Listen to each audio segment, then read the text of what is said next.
National Food Authority tiwalang maibabalik sa kanila ang mandato para sa direktang makapagbenta na ng bigas sa merkado. Sapat naman daw ang pondo para bilhin ang mga produktong palay ng mga lokal na magsasaka ay ang tiniyak din ng ahensya. Ang detalye para sa Balitang Pambansa ni Vel Custodio ng PTV Manila.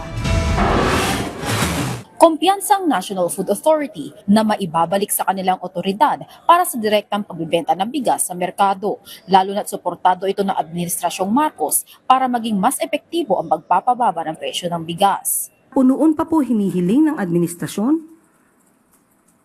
na magbigay po ng power, magkaroon ng amendments ang RTL patungkol po sa karapatan at authority at power ng NFA.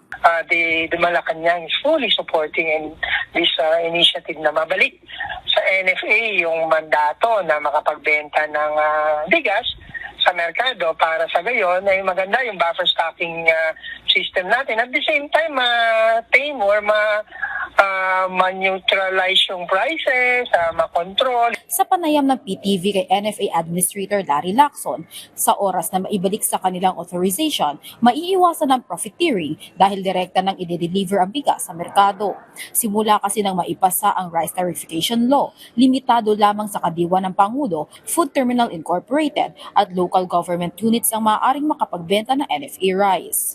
Para magkasya ang dumaraming stocks ng NFA rice sa mga warehouse, kasalukuyang ina-upgrade ng NFA ang mga pasilidad para sa imbakan, kabilang ang mga bodega at handling facilities upang makapag-imbak ng mas malaking supply na aabot sa 555,000 metric tons ng bigas.